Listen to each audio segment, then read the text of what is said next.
tents open in the morning at the Furnace Creek Campground in Death Valley National Park, California. We're here because it's the 50th annual meeting of the Desert Fishes Council. In this month's episode of the Making Waves podcast, we'll talk to some of the people who are here at the meeting about why they care about desert fish conservation and what they see as the future of desert fishes. Welcome to Making Waves. Welcome to Making Waves. Fresh ideas and freshwater science. Fresh ideas and freshwater science, and why they matter to you. Making Waves. Making Waves is brought to you. Making Waves is brought to you with support from the Society for Freshwater Science. This is Eric Moody, and joining me this month is Susan Washko. It's great to be here with you, Eric. We'll talk to several people in this episode who are here at the Desert Fishes Council meeting about why they care about desert fish and why they think more people should as well. During the lunch break, while attendees and ravens were equally fighting over their lunches outside of the meeting, we sat down with the president of the Desert Fishes Council, Krissy Wilson, to talk about the mission of this organization. The mission of the Desert Fishes Council is to bring together a diverse array of folks that can have impacts on the habitats and the species that occur within those aquatic habitats. So being the Desert Fishes Council, we're very concerned about desert fishes. They seem to be overlooked quite a bit. So this council, that's basically our focus, is what can we do to improve those habitats and protect those habitats and for those species that occur within those aquatic habitats. The other part of our mission is that we get together on an annual basis to share information, share our research, so that we, across the 11 states that are included within the Desert Fishes Council, we can assist each other by learning from other researchers what has worked, what hasn't worked, and it's a cooperative effort between all of us. This is the 50th anniversary meeting of the Desert Fishes Council, so would you be able to speak to what are the biggest accomplishments in those 50 years? Or So there are 11 states that are contained within the Desert Fishes Council geographic scope. So it's mostly in the west, obviously in the desert. There are about 600 different species of fish, native fishes that occur within these 11 states. To date, probably 35% of them are listed species. Probably 75% of those are imperiled species. And so to date, I know we've only had one species that has been delisted. We've had a couple that are in the process of being downlisted, but it seems like it's very, very difficult to make any progress with downlisting and delisting. And if you think about what the threats are to these species, so many times the habitats have been so severely altered that to try to get back to restoring the habitat, getting rid of the non-natives, it's a very long process. And that grows exponentially in time when you look at bigger systems. So for example, think of the Colorado River, the Green River, those are big river systems. So when you talk about degradation and habitats to those habitats, 50 years, at least 50 years, to get the habitat back and to get rid of the non-natives and to just have your native species, or at least non-natives that are not as impactive as some others. So it's a long, hard process. So it seems very discouraging, but the things that we are making headway is acquiring water. That water is habitat for fish, so you have to have water. So many of our states have now passed regulations and laws that allow the agencies to own water, which you can then use to restore your habitats. Conservation easements are a big tool that we use, and that protects the habitat. And it comes where you're still in private ownership. It's now protected under a cooperative easement. So given those challenges, where would you like Desert Fishes Council to be in the next 50 years? Well, it would be great if we don't have any more species listed. But I think the best thing we could do is to address those that have been listed and focus on those habitats. That's our biggest issue, is protecting that habitat, acquiring water, make sure you have water, try to get your system back to a natural hydrologic regime. Those are all big challenges. If you look around the room at the folks that we had here for the meeting, we had got some of the brightest, sharpest people and dedicated people. We have people that do a lot of, this becomes their life. They go out and do this work on their free time. So it's not just a job that they're getting paid for. People are very passionate about conservation of native fishes. You know, one of the things I would really like to see happen, and there was a couple of talks here that talked about it today, and it's basically how do you talk to the public and have the public appreciate native fishes the way we do. You know, so many of folks in the public, the fish that they like are like the aquarium type species. They want something bright and flashy. So we've got to somehow get over that hurdle of getting them to value these native fishes the same as we do. Now I have one thing that, you know, I just retired from the Division of Wildlife Resources in Utah, and one of the things I was really pushing that hopefully will continue to move forward is Colorado pike minnow is listed endangered. It's one of the largest, well, it's the largest minnow in North America. It got up to 5 feet in length, which is astronomical if you think about that in a desert system. They're listed endangered, but at one time it used to be a sport fish. And so that's what I've been trying to push, is what we were hoping to do within Utah was we identified one reservoir that where we were going to put Colorado pike minnow and allow the public to fish for them. And so we're hoping that we can create this destination where people want to go here and catch this big, huge native minnow and get the public on board with what a great fish this is.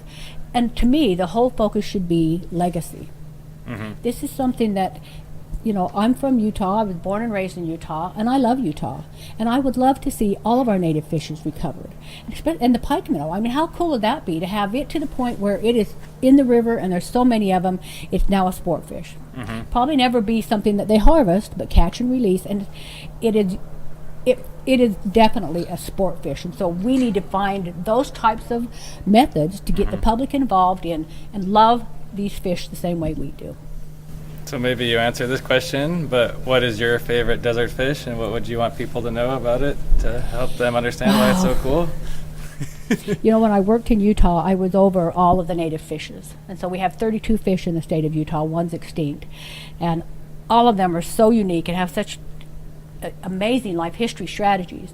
But I would have to say it's probably the Colorado pike minnow. Yeah. If you think about a 5-foot fish, no teeth.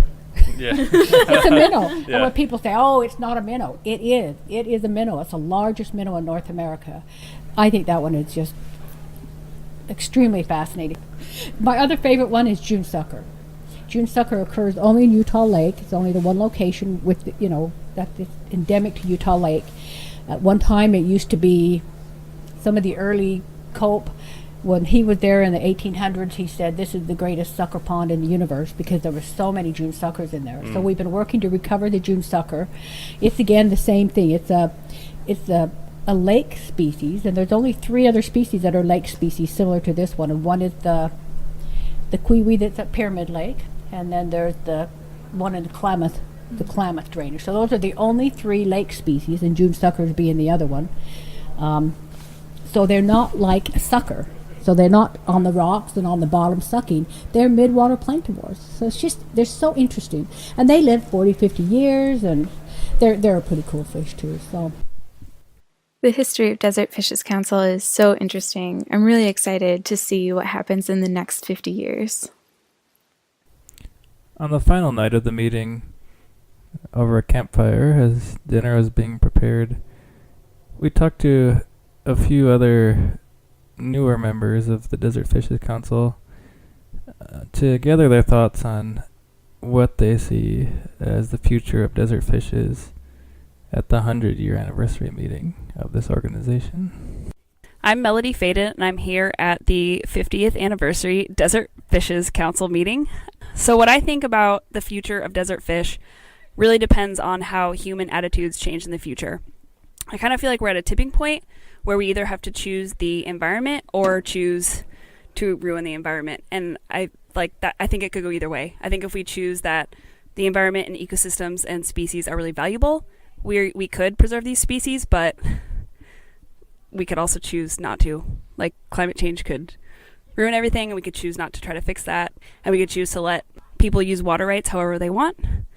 And so those species could go extinct. So I guess I think it could go either way at this point for desert fishes.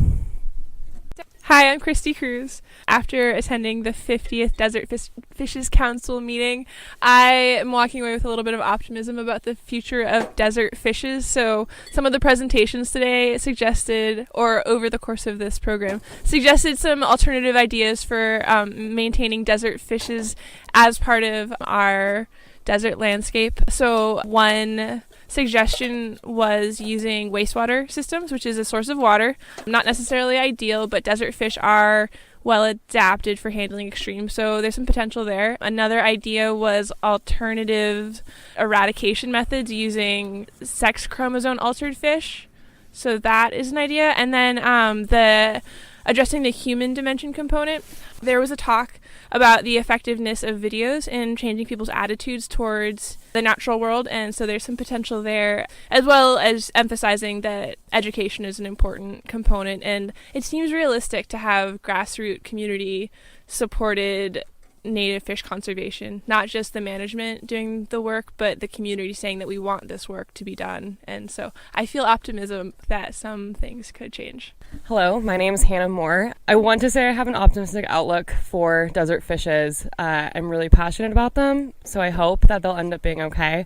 But I think that it's a lot of the human dimension that needs to be taken into consideration, and I think that oftentimes isn't. Instead, oftentimes managers are focused on these, species-specific questions where they're only trying to save a species that's already kind of on the brink of extinction without taking into consideration everything else that's going on. So how do we gain public interest in these species? How do we make people want to get behind them and to root for these species?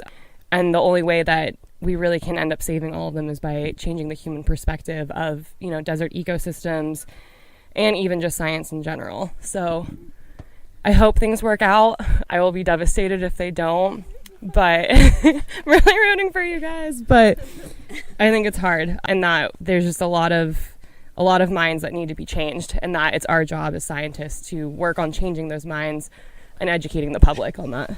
And finally, we heard from Dave Lytle as he made his way over from tending the carne asada on the fire to our table about what he thinks is the future of desert fishes. The future is the entire ecosystem, not just the fishes themselves. Woo! Preach! We love it. Ecosystem level science! Where's this going? My favorite part of the meeting was when founding member Phil Pister was giving his presentation on projector slides, old school style, and showed a slide of the article about the Supreme Court ruling in favor of the pupfish and preserving Devil's Hole. Phil teared up at the memory of that success and brought everyone in the room to tears with him. Although the work of desert fish conservation is extremely difficult, the fact that we've been successful in the past bolsters us for the obstacles of the future. It was a really meaningful moment for the 50th anniversary of Desert Fishes Council. Let's return to Krissy Wilson, the president of the Desert Fishes Council, and hear why she thinks that everyone should love desert fishes, whether it's for the fish themselves or, as Dave suggested, because we should really care about these whole ecosystems. The benefit of protecting the fish is restoring the habitat, which is a benefit to everybody. So I think everybody loves a nice, healthy riparian corridor and water in the river for recreation, whether it be fishing or whatever. Everybody loves a healthy riparian corridor and a river. That's how we need to find a way to tie people into help us with these fish, and this is what you get in return besides the fish. Mm-hmm. You get this healthy corridor. So we have to keep looking for those social opportunities to get people on board with why and how do we get them involved. Great. Well, thanks so much. You're welcome. Thank you. You've been listening to the Making Waves podcast. For more info, For more info, please visit us online. at the Society for Freshwater Science webpage. Tune in next time for another fresh idea in freshwater science.